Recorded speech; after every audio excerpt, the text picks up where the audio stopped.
안녕하세요. 솔라나 레시피입니다. 9월 7일 현재 시장은 역시나 나스닥을 필두로 전체적인 하락 모습을 보여주고 있습니다. 어젯밤 미국 시장이 개장하기 전에는 코인 시장이 굉장히 분위기가 좋았습니다.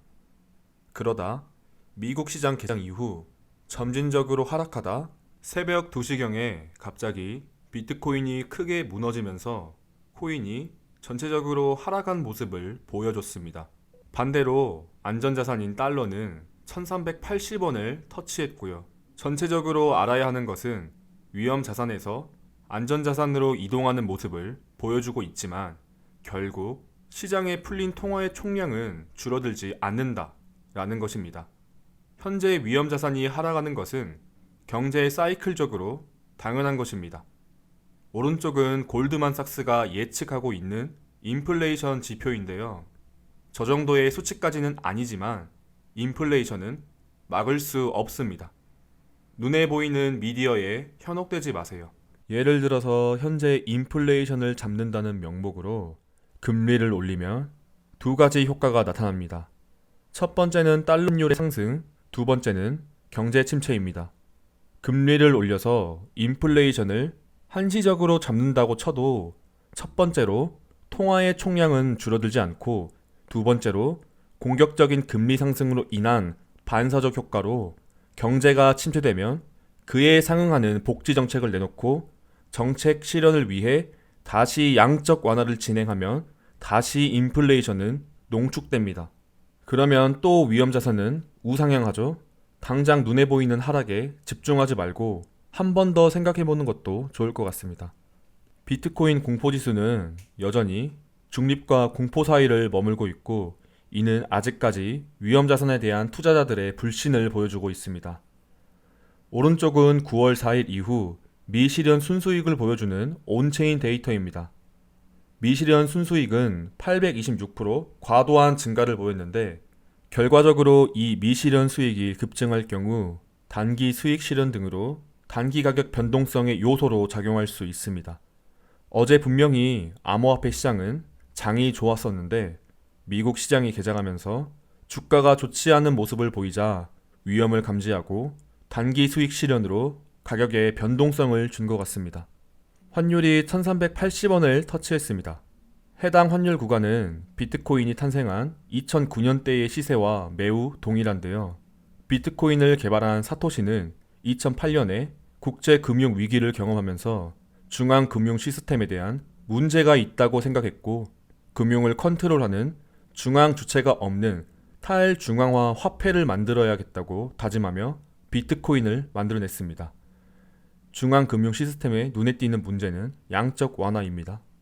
그리고 현재 코로나 이후 2022년 전쟁, 전염병, 인플레이션 우려 등 경제에 크게 영향을 주는 다양한 현상들이 균형을 이루고 있던 소비자 물가지수의 파괴, 유로의 몰락, 달러의 고공행진, 미국의 대차대조표 지속적인 상승 등을 야기하고 있습니다.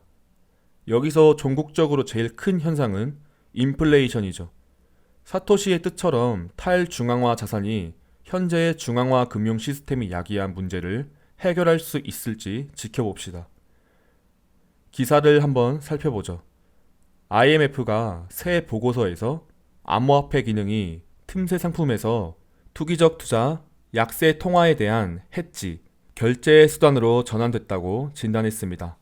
다만 최근 암호화폐 발행사, 거래소, 헤지펀드의 줄도산으로 각국은 규제 마련에 박차를 가하고 있다고 설명하고 있으며 시장의 급성장, 감시의 어려움, 규제 기관의 미숙함으로 인해 확고한 규제를 마련하기 어려운 점도 꼽았습니다.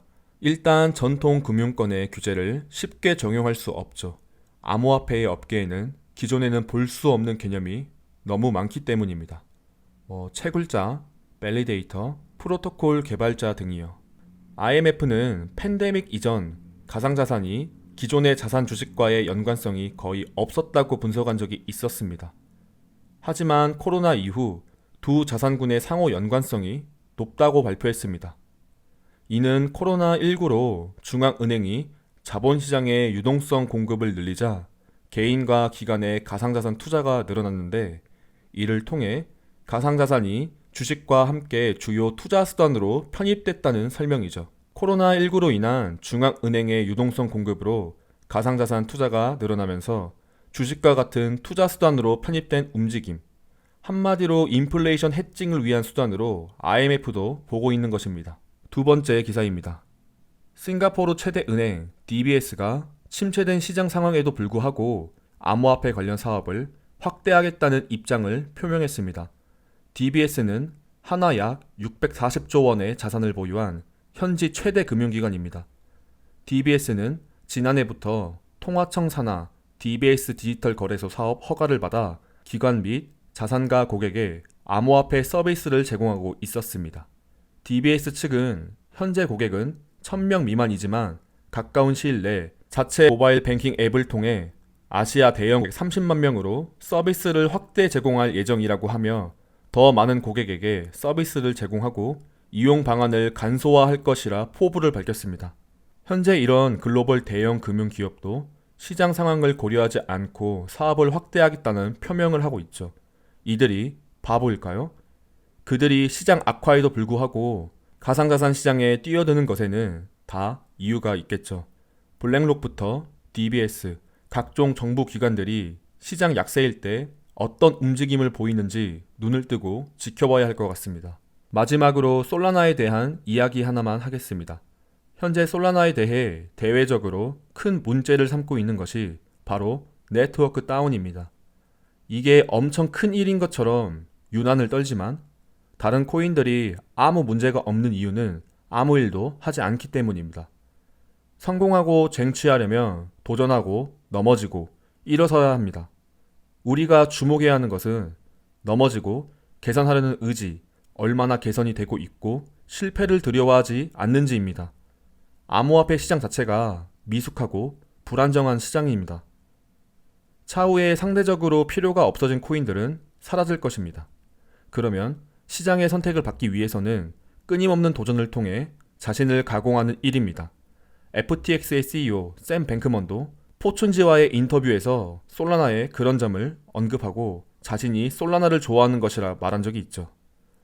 솔라나의 CEO 야코벤코는 최근 리얼비전의 라울 팔과의 인터뷰에서 솔라나 네트워크에서는 하루에 약 3천만 개, 피크 때는 6,500만 개의 트랜잭션이 발생한다 말하며 이 수치는 다른 모든 체인들의 트랜잭션을 합친 것보다 많다고 말합니다.